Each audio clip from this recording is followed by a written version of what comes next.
This episode was pre-recorded as part of a live continuing education webinar. On-demand CEUs are still available for this presentation through AllCEUs. Register at allceus.com/counselor toolbox. I'd like to welcome everybody to today's presentation. We're going to be talking about cognitive behavioral interventions and how to use those and teach those in group. Whoops. So we're going to explore ways to teach cognitive behavioral interventions in group. Because CBT, since it tends to be somewhat cognitive, it can be really easy to fall into the trap of lecturing and just doing a straight discussion. And there are some ways that you can make it a little bit more fun. And I find, number one, that we have experiential learners, kinesthetic learners that do better if they're actually working with material. And people tend to enjoy group and remember it more if they are having fun. The way our brains are wired, for whatever reason, when we're doing something enjoyable, we tend to remember that information more than if you're sitting there kind of drooling on yourself while somebody lectures at you. Do remember when you're providing this in group, because especially if you go over multiple techniques in group, to provide handouts and worksheets for people to use and practice over the week, because this isn't something they're going to hear once and go, okay, I can do that, no problem, and it's ingrained in what they do. So we want to make sure that they have the material they can go back and look at. One thing that I've done in the past, which seems to have worked well, is teaching people a cognitive behavioral skill at the beginning of each group.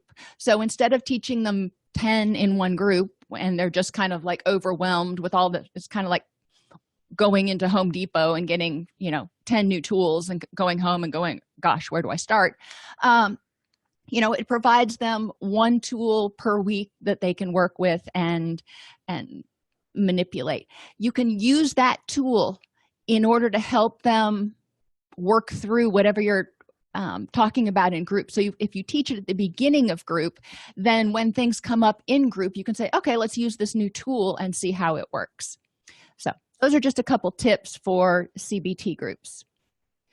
So as we know, the basis of cognitive behavioral therapy is that thoughts, feelings, and behaviors are all connected in that triad. So I start out by explaining the fact that when you change your thoughts, it can have a direct impact on your physiological reactions, which may impact your urges and behaviors. And I give the example of, if a bee lands on your arm, if your thought is it's going to sting me, then you're going to want to get it off. You're going to feel scared, so you're going to have an unpleasant emotional reaction, and your urge, your behavior, is going to be to swat it, which unfortunately probably increases the chances you're going to get stung. Another example I give, because I'm a real big sissy when it comes to needles and bee stings, is shots. If you are thinking to yourself while the nurse is coming at you, this is going to hurt, then guess what? When they give you a shot, you're probably going to be more likely to tense up, and it hurts a whole lot more. And there's anxiety associated with anticipating pain. So one of the things that we can do is change our thoughts, which is the basis of cognitive. We can also change our behaviors, because changing our behaviors has a direct response on our thoughts and emotional reactions. When we are, for example, getting ready to get a shot, we can force ourselves to relax. Now, if you're having stressful thoughts, you're not going to be able to relax. So if you're having thoughts about relaxation, if you're actively focusing on relaxation, guess what? That's going to change your behavioral reaction when the nurse comes at you with that needle. At its core, cognitive behavioral therapy has the principles of noticing, understanding, and addressing thoughts, feelings, and behaviors. So again, I really want people to wrap their heads around the fact that intervening in any one of these three areas actually can have a positive effect on the other two areas. So I do something called the triad activity. And with that activity,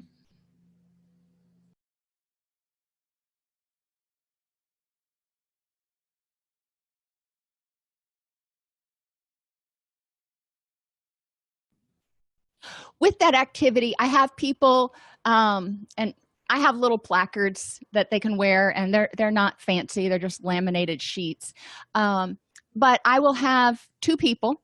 One is the positive thought person, and the other is the negative thought person. One is the positive feeling person, and the other is the unpleasant feeling person. And then the helpful behaviors and unhelpful behaviors. So we have 6 people. And if you don't have a really big group, you can adjust that a little bit and have one person play both roles. But generally, you have a group that's big enough that you can have 6 people. So anyway, so I start out and I have all 3 negatives or unpleasants or whatever you want to say in there: the unpleasant behavior, the unpleasant thoughts, and the unpleasant feeling. So let's start with a first date, and I put them in there and I say, okay, thought person, tell me what you're thinking. What are the stressful thoughts that you're having right now? And that thought person starts talking about what thoughts they might be having that make this situation seem stressful or anxiety provoking. And then I let them go for a second and I say, okay, so behavior person, what are you wanting to do right now? And generally the behavior person says, I'm not wanting to go on that date, or I'm wanting to go to the bathroom and crawl out through the window, whatever.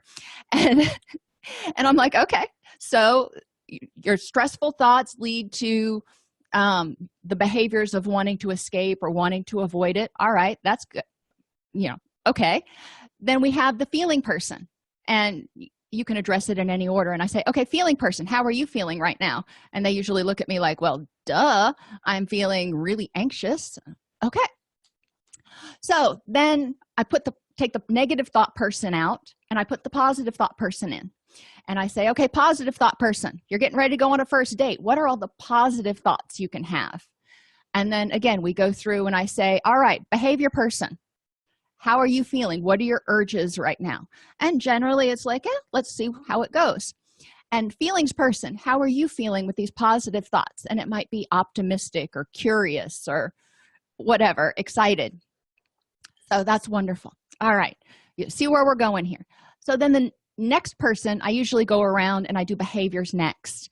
And I say, all right, you're getting ready to go on a first date, and what behaviors might you be doing that increase your anxiety? So what behaviors can you do? Drinking a lot of caffeine, drinking alcohol, because we know as it starts to wear off, anxiety goes up, changing clothes 16 different times, whatever the person is doing.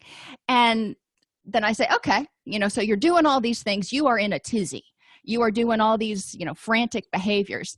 So what are your thoughts that are going along with that? And I have the thought person talk. And again, we're back to the negative thought person here. And the negative thought person says, yeah, when he's acting like that, I'm thinking that it's going to be kind of catastrophic. And they start talking about the thoughts they're having, like when one of the behaviors is changing clothes 17 times. Well, what are your thoughts that are making you do that? Well, I don't look good in this outfit, I need to be approved of, whatever the thoughts are. And then the feelings person is still hanging out there, and I'm like, well, how are you doing? And the feelings person is going, my anxiety is creeping up. Okay, so then we swap out again. I put the positive behaviors in there. What positive behavioral things can you do to get ready for this first date that will help you feel calm, confident, all that kind of stuff?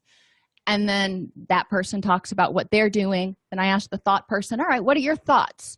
If that person has called their friend and they're talking about what they're going to do, and they went out and worked out that morning, and whatever it is that helps them get grounded. The thought person hopefully is having calmer thoughts. I mean, there's still a little trepidation for a first date. And then the feelings person. So I just swap out each one of those 6 people, but the goal is to see that how when you increase positive thoughts, positive behaviors or helpful behaviors, or even positive feelings, that it affects the other 2 areas. So that can be a fun way to do it. Functional analysis, I do a timeline. And, since I have a whiteboard, that's what I use because I already use way too much paper. Draw along the whiteboard, and in the middle is whatever the issue is. and then leading up to it are the causes and triggers, and then after it is the aftermath of whatever the behavior was. So Sally was at work, and she spilled her coffee on all of her notes that she'd been working on for 3 hours, and she just lost it, started screaming, slamming things, whatever. All right, it happens.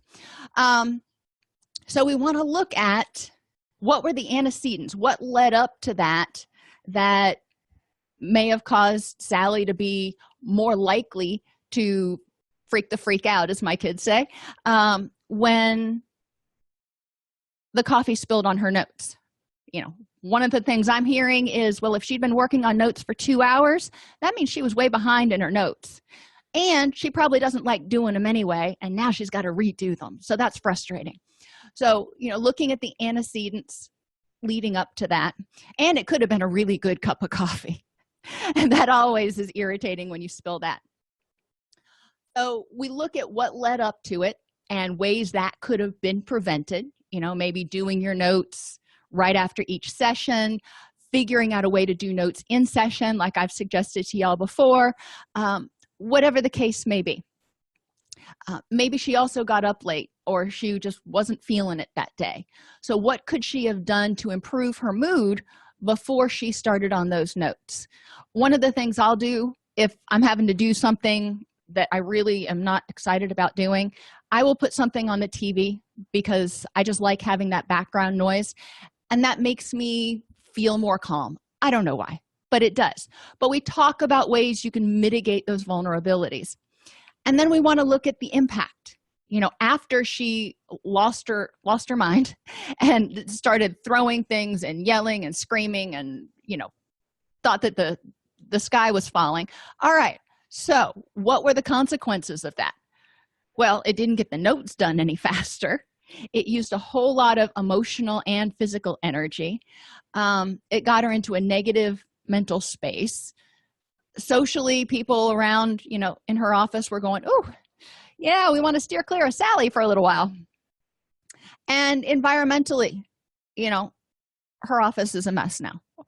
You can look at those however it's impacting the person, but you can do a functional analysis timeline. Another technique that we can use is unhooking and diffusion. So separating yourself from your thoughts and fears. And this is kind of, when we get to it, a Gestalt activity a little bit. So fears keep us stuck. Fears hold on to our anxiety and keep us stuck in that fight or flight place. Fusion, meaning we feel we are one with our thoughts and feelings. Excessive goals can keep us stuck. If our goals are too big or we lack the skills or resources, we can feel really overwhelmed and encumbered. A stands for avoidance of discomfort, because sometimes when you're stepping outside of your safe zone, you're getting outside that box, however you want to say it, it's uncomfortable. There's a little bit of anxiety going, can I do this? If you're not willing to make room for that discomfort and you want to avoid it, then you may not step out of that comfort zone and grow and take on challenges that you want to. And R stands for remoteness from values.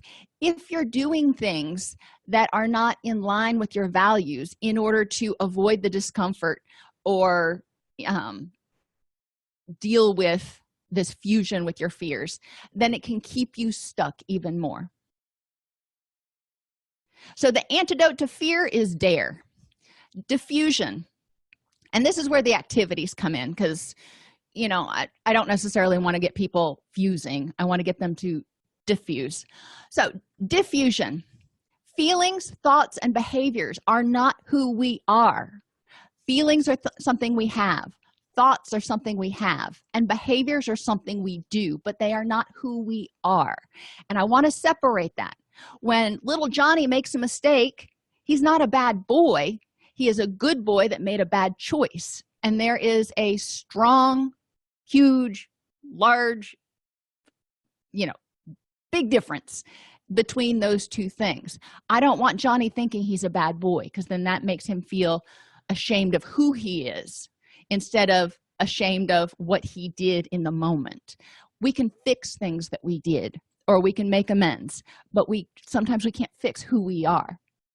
So there are different activities you can do for diffusion. The first one, I am having feelings of. So if somebody is having really strong feelings of, let's start with addiction, really strong craving feelings and feelings of being overwhelmed and not being able to cope without having that drug. All right, so one of the activities that I'll do with people is tell them, let's have a dialogue dyad. And I put 2 chairs. This is where the Gestalt sort of thing comes in. 2 chairs out there. And the first chair is their unpleasant feeling. And they're going to have a discussion with that unpleasant feeling. Why are they feeling that way? And accepting that that's how they feel, but recognizing that that feeling is out there. And that feeling can get up and walk away at any moment. The other chair are positive feelings or hopeful feelings or efficacious feelings, if you will. But I have them talk to each one and say, I could feel this way but I'm feeling this way now because. Okay, that's how you're feeling. It is what it is. An unrelated activity that I'll do sometimes, and I call it squirrel, mainly because of the movie Up. And when we are unhappy, when we are going through a stressful time, anxiety, anger, depression, whatever it is, very rarely do we feel that way all the time, 100%, no change. There are milliseconds there sometimes where we can feel a moment of peace. It may not be exhilaration, but it may be like, okay. I remember when my daddy was in hospice, when he was at the hospice facility, that was devastating. It was devastating to see him that way. And, I was overwhelmed, and I was having a lot of feelings of helplessness and hopelessness and yada, yada, which one will during the grief process. But while he was there, we would sit on the sofa in his hospice room, and he had a sliding glass door. And there was this little squirrel that would come up to the sliding glass door and scratch on the sliding glass door because Daddy had fed him French fries one time. And this smart little squirrel learned that Daddy would feed him French fries every time he came to the door and scratched. So yes, I was in the middle of this devastating thing, but that little squirrel came up and scratched on the door, and I had this moment of, oh, that's so sweet. And then I went back to, the unhappiness. But recognizing that you are not your feelings, and feelings will come and go, and we need to make room for the happy feelings too. Thinking of feelings as commodities, kind of like filling up your grocery basket.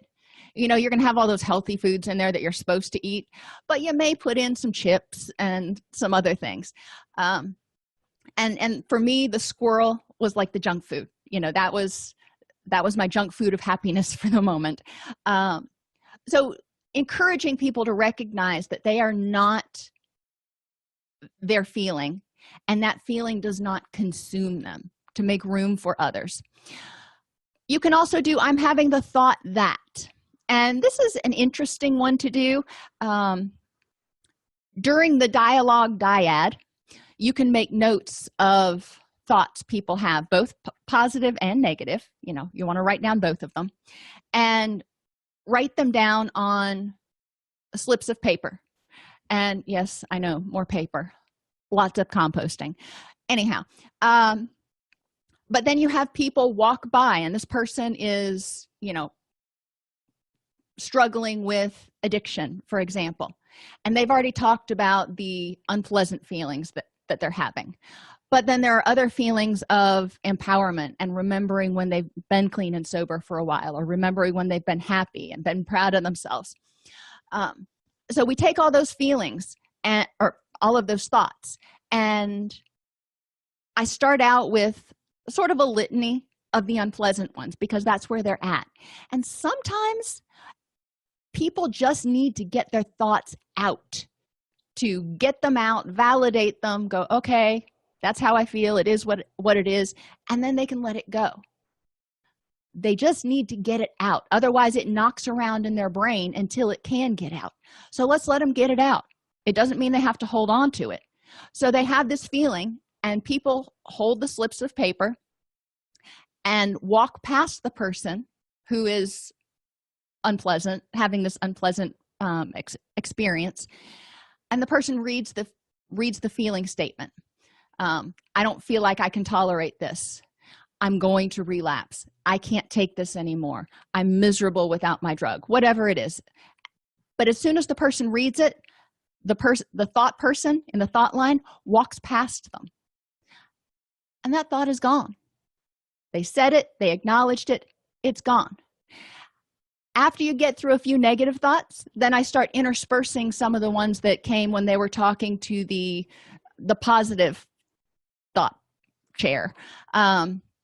Because once we start getting that negative out, because worry, if we don't feed it, if we don't dwell on it, worry should only last 5 or 10 minutes probably.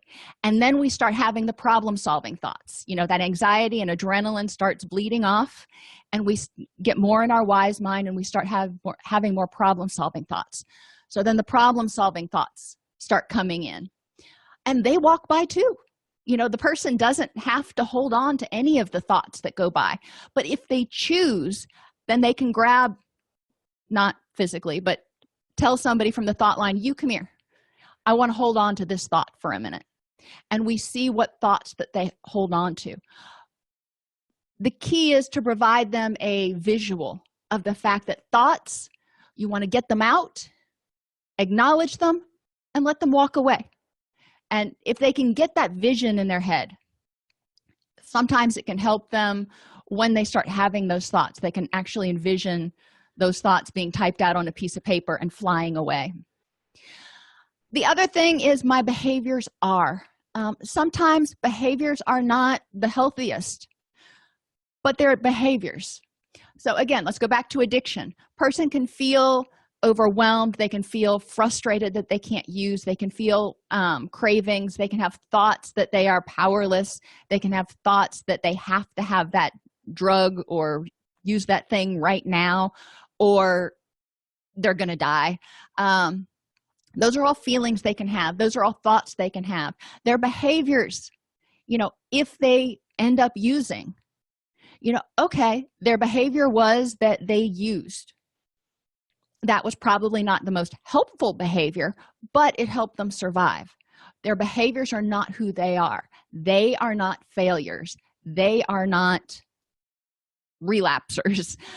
They are people who chose a behavior, and encouraging them to see behaviors.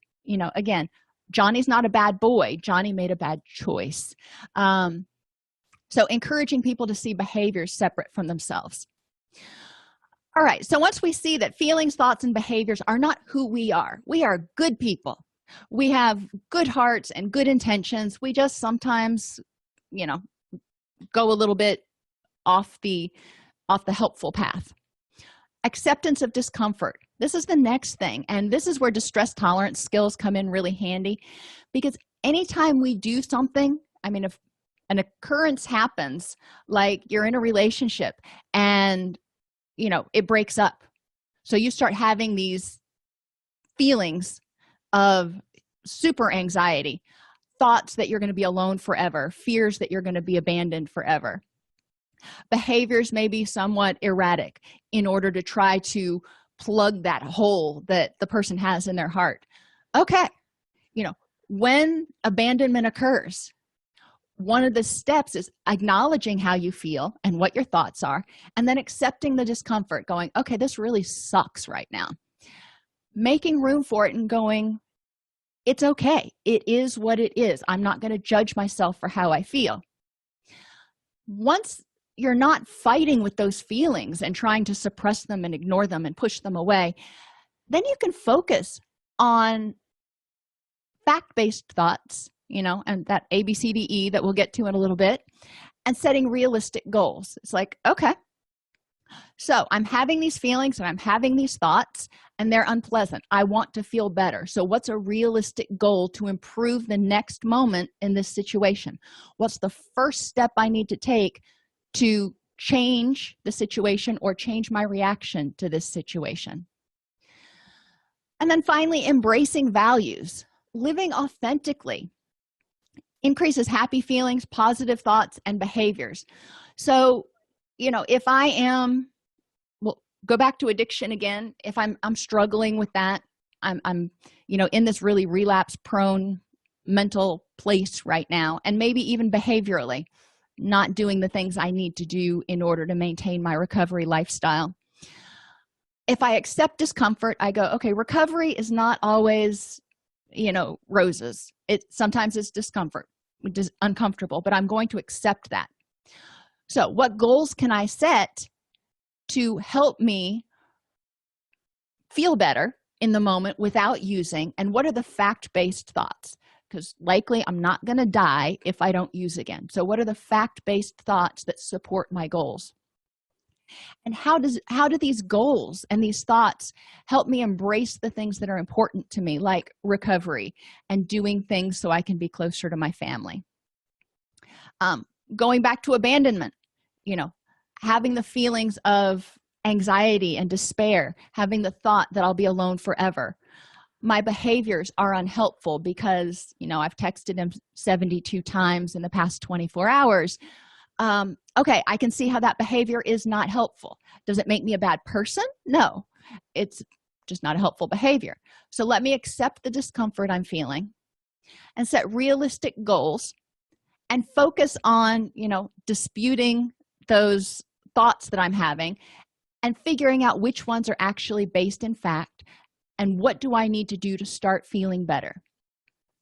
Embracing those values. And cancer, again, you find out that you've got cancer or a loved one has cancer. That can feel awful, extremely disempowering. You can feel terrified. You can have all kinds of, catastrophic thoughts. And behaviors vary. Some people ignore it. Some people become very depressed. Some people, frantically try to figure out how to make it go away. A lot of times that's not helpful. So diffusing, so you're not just reacting. You want to be able to act purposefully. So diffusing, so you can choose purposeful action. You can choose the logical next step. Means saying, okay, these are the thoughts and feelings I'm having. I accept that this is really terrifying and uncomfortable right now. So what are the facts here, and what is the next thing I need to do in order to keep moving towards what's important to me? Continuing to live and have a healthy life, or celebrating and enjoying the time I have left with this person, or whatever it is. So problem identification and solving is another technique, and I couldn't figure out a good acronym that fit everything, so it's cited E. Go figure. So stop, identify the problem, develop alternative solutions, explore the short and long-term consequences and outcomes of solutions, decide on a response, and evaluate the outcome. Okay, well, one of the things that's hardest for people is the stop. Once they get into their wise mind, it's a lot easier, but stop is difficult. So I love music, and generally if I get a song stuck in my head, it's stuck there for the rest of the day, if not the rest of the week. And I apologize if this does that to some of you right now. But when people get upset, if I can have them, that unpleasant feeling, trigger in their minds a song, like I think it was the Supremes singing "Stop in the Name of Love." Stop in the name of love before you break my heart, think it over. That's them telling you to stop. Bobby McFerrin, don't worry, be happy. Sometimes that's a mantra. There's a song called The Middle that by Johnny Eats World that we'll talk about at the end of the presentation. That has a lot of really uplifting words in it. Or just the Serenity Prayer. And when my kids were little, I shortened it, and instead of the whole thing, I would just say, God grant me patience. And I would turn it over at that point. But that was me. So identification of the problem.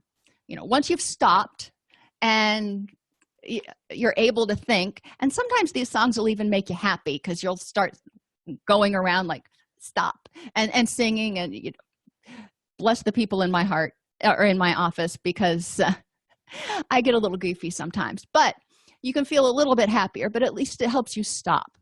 Then identify the problem. Who's causing the problem? What part of the problem is being caused by you? There's multiple who's in every problem. Where is the problem occurring? What exactly is happening? And why is it a problem? Then develop alternative solutions. Explore the short and long-term outcomes of those solutions, decide on the response, and evaluate the outcome. So again, addictions and cravings, abandonment, cancer, we'll go through those really quick. So if somebody's having cravings, one of the first things we want them to do is stop. Stop doing what they're doing and focus on the moment. Become mindful. Identify who's involved, where they are, what's triggering their cravings, why they don't want to use, and what the next step could be. With abandonment, again, stop, identifying the problem, who's involved, where did this happen, what happened, and part of what happened is really examining those thoughts about whether somebody's using an external or internal locus of control, doing a lot of blaming, etc. And why is this happening? So they're figuring out what's going on. Develop alternative solutions. Okay, this person broke up with me, left, whatever. I can't get them back. Texting them 72 times or whatever probably isn't going to help. So what are some alternative solutions I can do to help myself feel better, to help myself deal with this situation? And with cancer, and Christina points out that, yeah, cancer, there is less that you can do about it, but there are things you can do. Like, my mom, when she was diagnosed with cancer, it was devastating. And, she could have, crawled into a bottle of whiskey and cigarettes and whatever. But instead she said, okay, I'm going to go to the doctor and I'm going to follow the treatment protocols that they've got set out right now. And I'm going to do the research to recognize that people do, look at the facts to realize that people do recover from this kind of cancer. And so she identified the problem. She knew what was going on.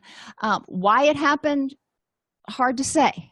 But she did also identify some things that she could do in order to help herself feel better and enjoy her life, however much of it she has left, whether it ends up being terminal or it goes into remission, instead of focusing on 6 months from now, if I'll be alive. It's, well, I woke up this morning and it's a good day. And so she's changed her perspective a little bit. So one of the things you can do, and this typically does better as just a group discussion, when you experience the problem, how can you remember to practice the pause? How can you remember to stop? What techniques can you use to get through the initial adrenaline rush? What are your distress tolerance techniques? Some people deep breathe.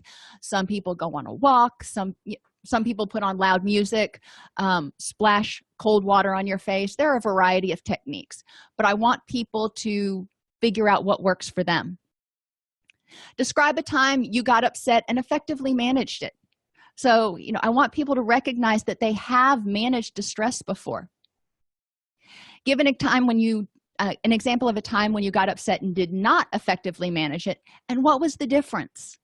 So you've managed distress before, but then sometimes you don't manage it so well. So what's the difference? And sometimes it can be vulnerabilities leading up to it. They're not getting enough sleep, whatever. But other times it can be very specific issues coming up. Maybe issues of rejection trigger a much stronger reaction than issues of loss of control. Practice identifying the problem. Remember to think broadly about who's involved. You're finding out that this relationship ended. Okay, well, it's not just about you. It's about that person as well, and maybe other people. Maybe that other person's family didn't want them in a relationship with you, so they were contributing. There could be a lot of other people involved in the situation. What happened? Explore it objectively. In relationships, you want to look at, there was that final fight or disagreement or whatever it was, but what happened broadly? Let's look at the relationship and how often was it conflictual and problematic? When did it take place in the chain of events? When did this breakup take place? Was it after the very first fight you ever had, or was it after the 21st fight that you'd had that month? Why did it happen? Why did this breakup happen? And again, if you have looked back at this other stuff about when it took place, where it took place, who's involved, you're going to get an idea about why you guys might not have meshed and why the relationship may have ended. And then why did it bother you? And obviously when relationships end, it hurts, but figuring out specifically why this situation bothers you this much at this time is important. And it could be thoughts that you're having. It could be it triggers memories from past traumas of abandonment. There are a lot of reasons, but it's important to understand, so when the situation happens again, whether it's getting into a fight with your best friend or breaking up with a romantic relationship, you understand a little bit better what prompts your reactions. Identify alternatives to your immediate response. The immediate response may be to yell, scream, cry, withdraw, drink, whatever it is for that person. Okay, what are the benefits and drawbacks to that? And whatever people choose generally has the benefit of making the pain stop in some way, shape, or form, or give them a sense of control in some way, shape, or form, at least briefly.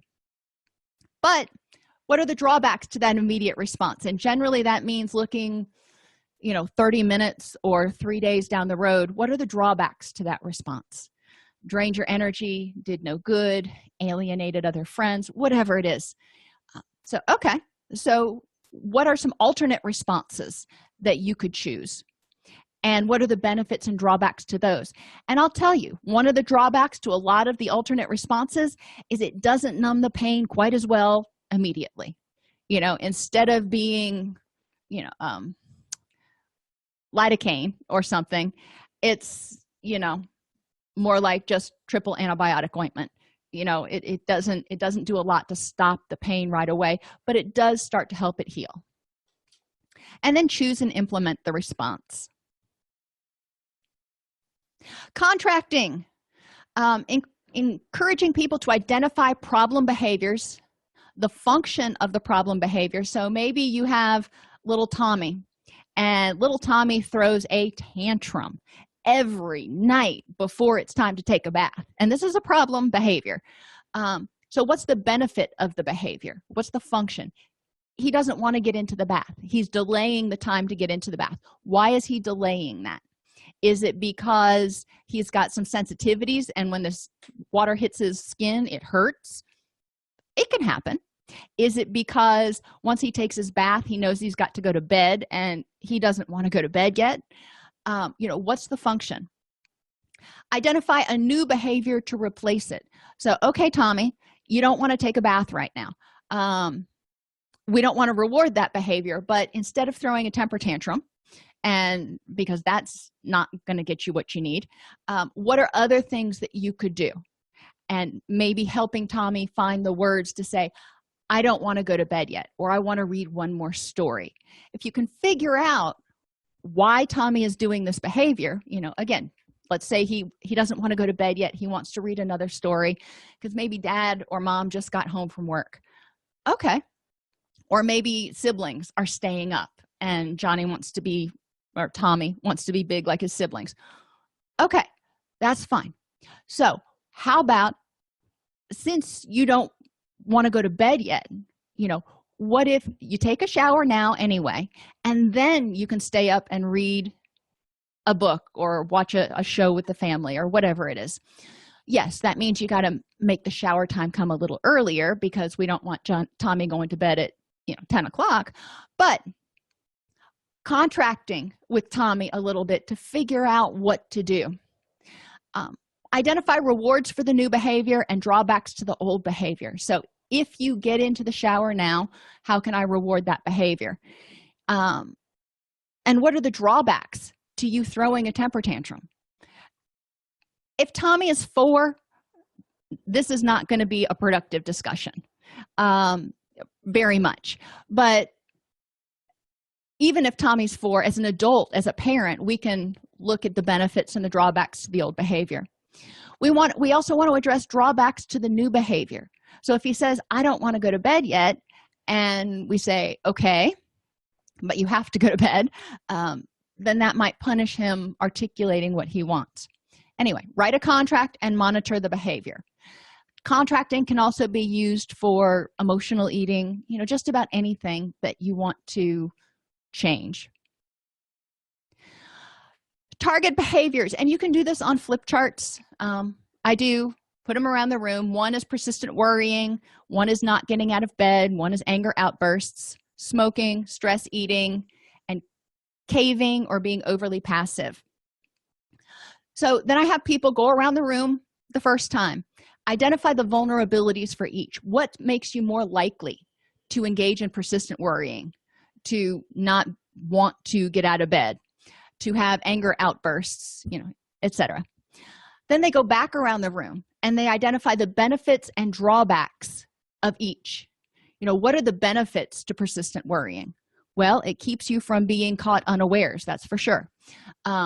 One of the drawbacks, though, is it is exhausting, and it keeps you from feeling happy because you're stressed out all the time.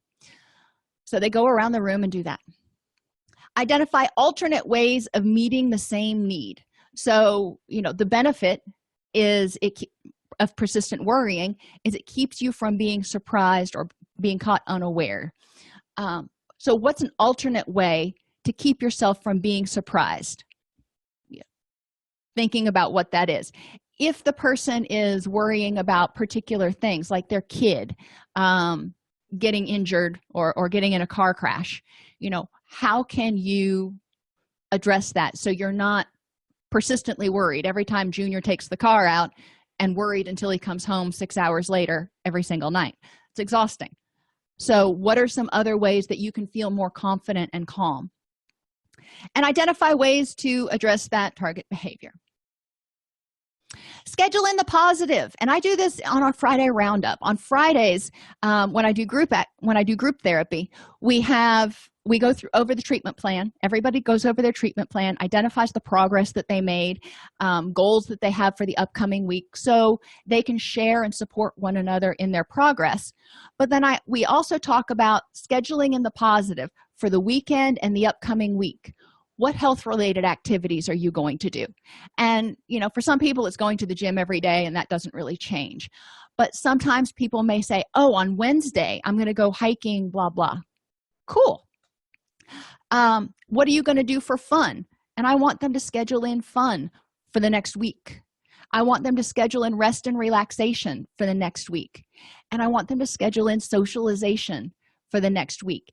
And if they are all sharing how they are going to do that, in theory, then there's a little bit more peer pressure. There's a little bit more support for doing these positive activities. And then the next Friday, when we go over the treatment plan and everything, we also go over all of these activities from the prior week. I've made notes. You said you were going to go hiking last Wednesday. How did that go?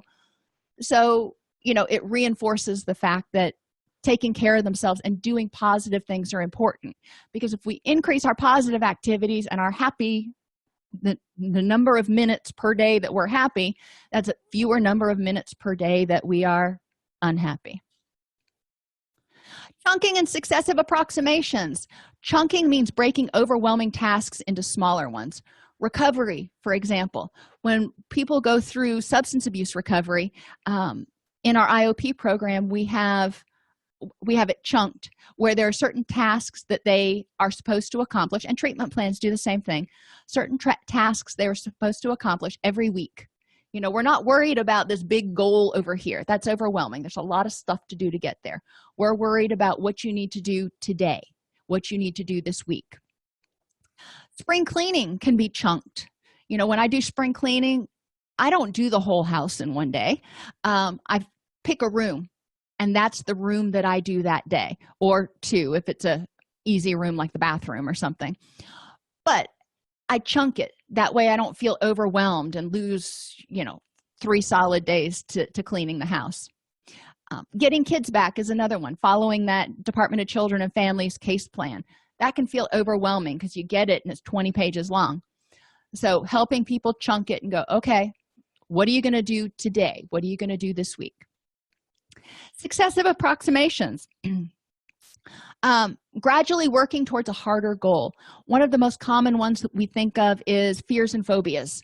So if you're using successive approximations or systematic desensitization, you're getting closer to being able to be exposed to whatever that fear-provoking thing is without it causing you anxiety.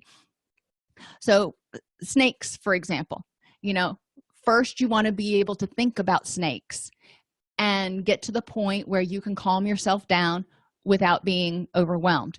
Then you want to get to the point where you can look at pictures of snakes and not shudder. Then you want to get to the point where you can watch that Indiana Jones where he fell into the pit that had all the snakes and not have your skin crawl. Working gradually towards being able to get to the point where you can be in the same room with a snake and go, hey, not a big deal. Smoking cessation, another example.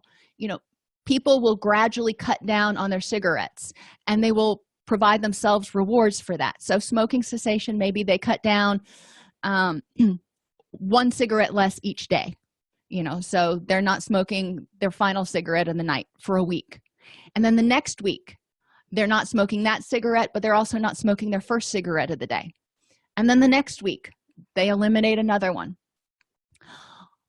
Running a marathon, you don't generally go from being a couch potato to a marathon runner overnight. So what can you do to run that marathon? First, you've got to be able to walk a mile. Then you got to be able to jog a mile. Then you got to be able to run a mile. Then you got to be able to walk 3 miles. You see where we're going here. So just gradually increasing the difficulty of the goal that you're working towards. So cognitive distortions activity, this is a fun one. And since we're running short on time, I'm not going to really explain a lot with each one, but I call it the be and become activity. And I give each person in the group a particular cognitive distortion, personalization, exaggeration, all or nothing thinking, whatever. And then I will announce a situation that typically causes people anxiety or distress. And they are supposed to react as strongly as they can with that distortion. So if a friend canceled plans, the personalization person is going to say, that my friend doesn't like me anymore. They're not going to be my friend anymore. I must have offended them, yada, yada. I want them to be as catastrophic as they can be, to highlight these cognitive distortions. And each person in the explains why whatever this problem is happened and why it's upsetting them in terms of their cognitive distortion. So it can be fun because since you're taking it to such an extreme, it tends to be a little bit humorous. You can also have a beach ball with the different distortions written on it, toss it around to people, and when they catch the ball, they look down, whatever's up, they've got to give an example of when they use that distortion. You can discuss why each distortion may develop. What's the function of personalization? Explore the benefits and drawbacks of each distortion. How is personalization beneficial? If it's ingrained in us for some reason, it was reinforced at some period of time. So in what way was this beneficial? And it could be that was the safe thing to do in the environment that you grew up in. And then identify ways to address each distortion. Again, you can put the distortions around the room and have people go around and put their suggestions for how to address it, or you can do the beach ball activity, whatever you want. I do a lot of the same activities, but again, at least it usually keeps people moving. We've gone over the ABCs a lot. The activating event, the consequences of that event, the automatic beliefs that led to the consequences or people's emotional reaction. Go back and dispute those automatic beliefs. Eliminate any that were inaccurate, moderate any that were extreme, and keep the rest. You know, sometimes it's a bad situation and your feelings and thoughts are pretty daggum accurate. And if they are, okay. Then you evaluate the effectiveness of your reactions. So if this was a bad situation and your automatic beliefs are really intense, but that's accurate, okay. So was your reaction to, crumple up in a ball, was that effective? Or how could you have better used your energy in that situation? So the activity that we do, I have people identify 3 things that trigger anxiety for them and, bridges, authority figures, tests, relatives coming to visit.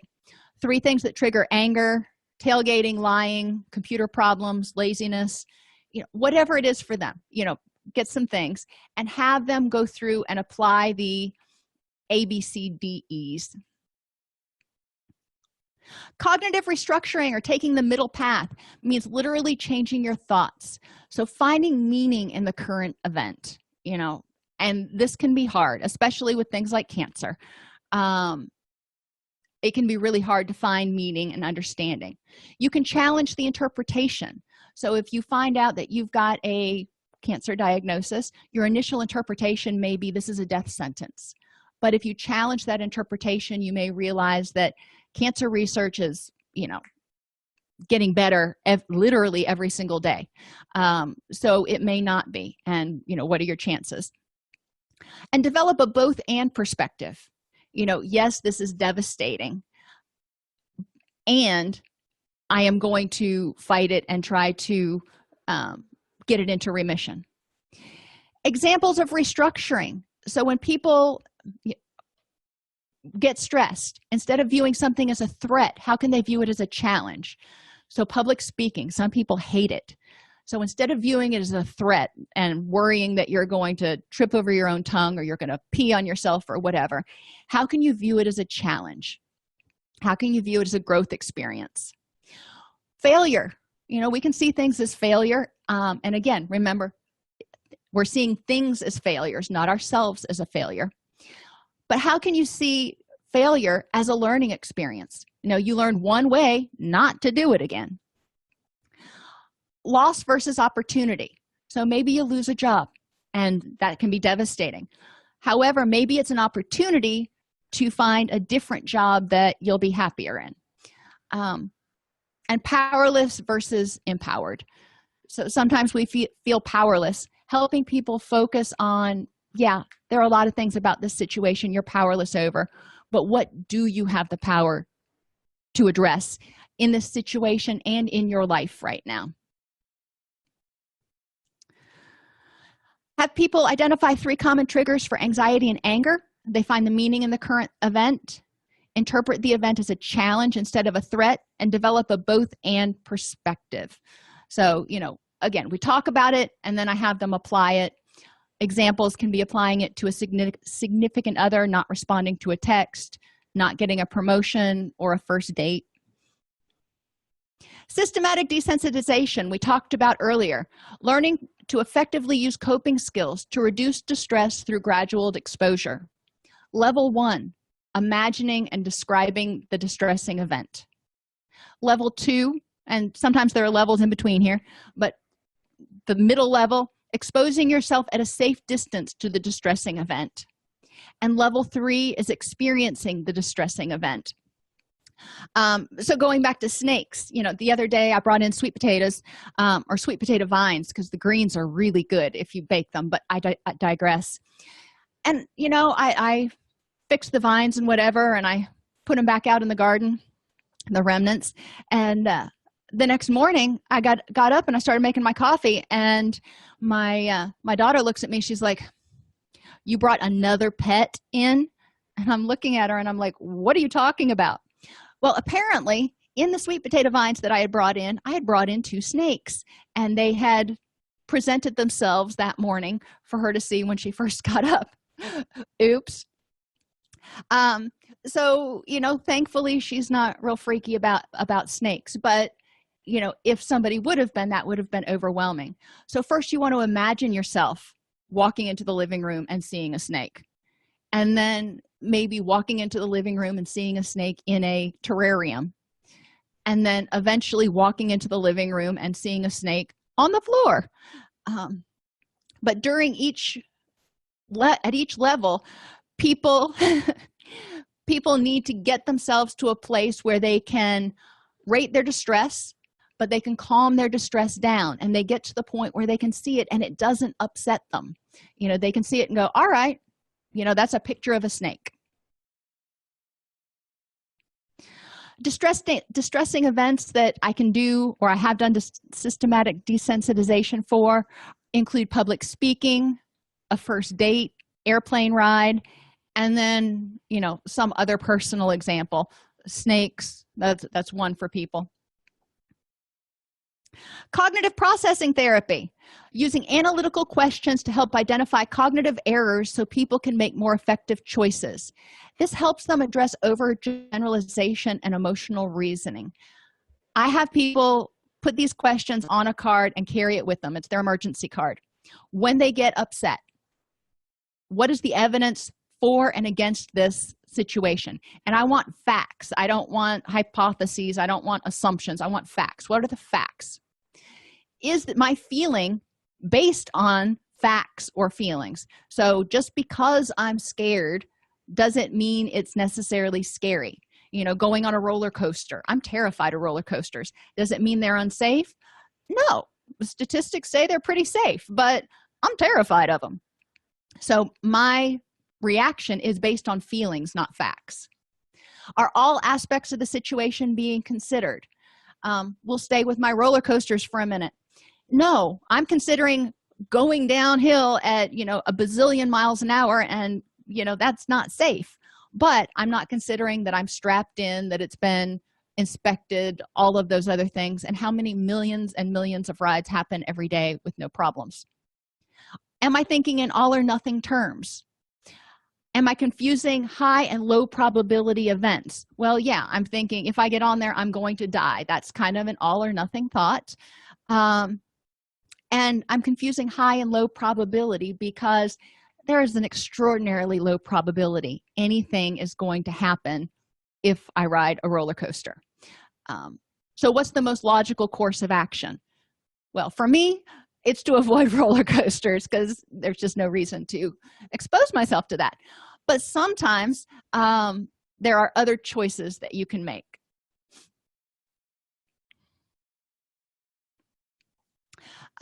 Identify 3 things you're worried about right now. Not being good enough, failure, being alone forever. Have your people put in things that work for them. These 3 things come up a lot for people. Have them go through the questions, and like I said, have them create an emergency card. Psychological flexibility means accepting reality as it is and committing to choosing thoughts and behaviors which will move you toward a rich and meaningful life. Sometimes you can't fix this situation, but you've got 18 other things in your life that are really important and really awesome.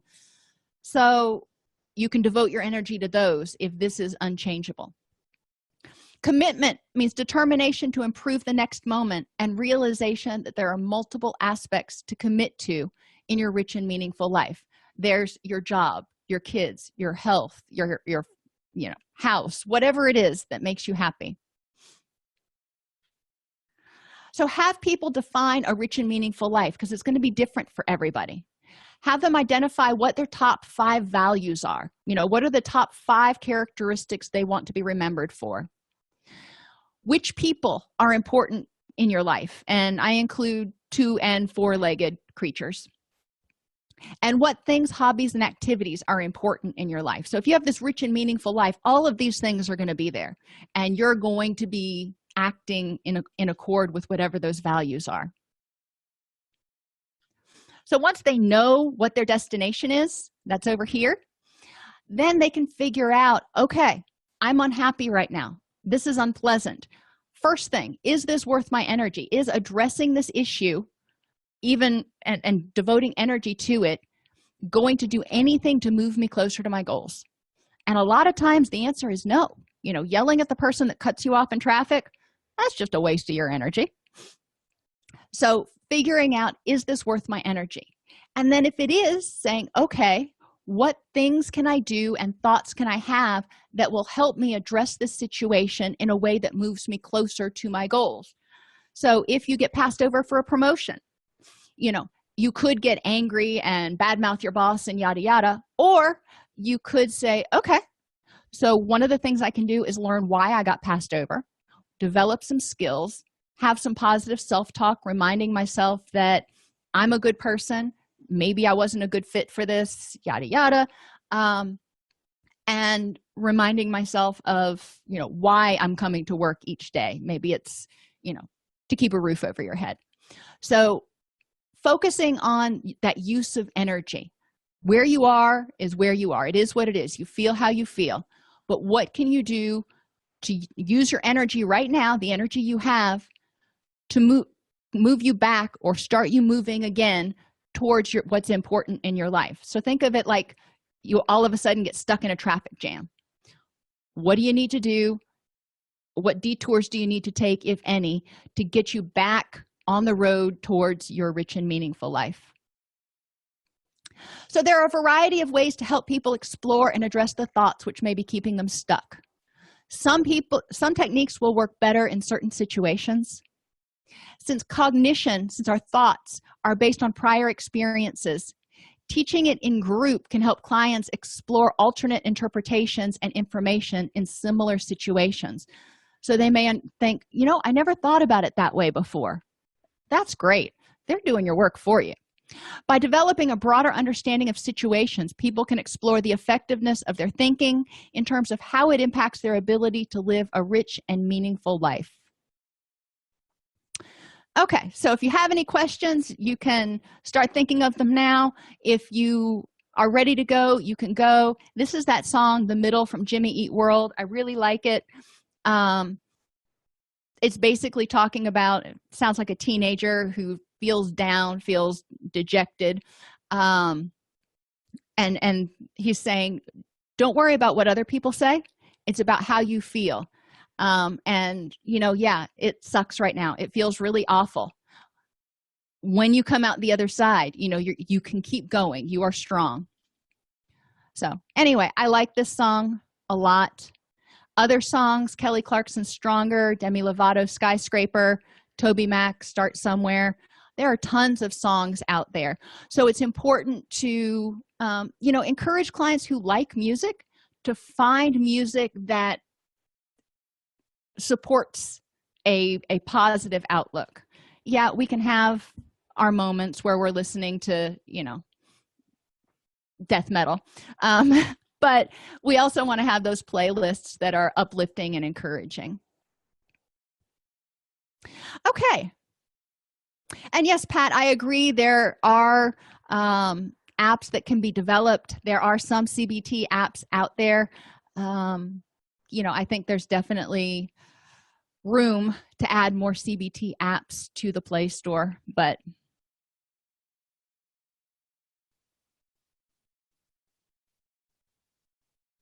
and a lot of adolescent clients and even some of your adult clients will have songs that they really love.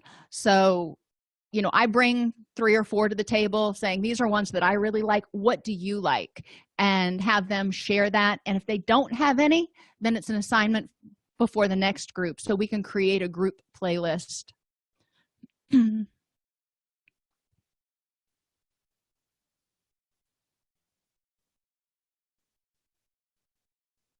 Alrighty, everybody, I know we went through a ton of activities. Remember, you can go into the classroom, download the PDF so you can look over some of these and if there are any that you want to try, and hopefully it will add a little bit of spice to your CBT groups. Have a great night, day, whatever it is. Now tomorrow, same time at 12 o'clock CST, 1 o'clock EST, we have the discussion group, and it's on attachment and trauma this week. So I kind of went a little bit overboard. I think there were like 34 articles or something. Oops. I shouldn't ever be turned loose on PubMed, but I digress. But we will be talking about the effect of parents' attachment style on children, the effect of people's attachment style when they are children on their reaction to trauma and development of mental health symptoms, and the effect of adult attachment style on dealing with adversity and trauma. So there are 3 different attachment phases, if you will, that we'll be looking at. And then Thursday we'll be talking about something else. I can't remember. Sorry. So I will see you all hopefully tomorrow or Thursday. If this podcast helps you help your clients or yourself, please support us by purchasing your CEUs at allceus.com or getting your agency to sponsor an episode. A direct link to the on-demand CEUs for this podcast is at allceus.com/podcast CEUs. That's allceus.com/podcast CEUs. To sponsor an episode of Counselor Toolbox and reach over 50,000 clinicians per week, go to allceus.com/sponsor. Thank you.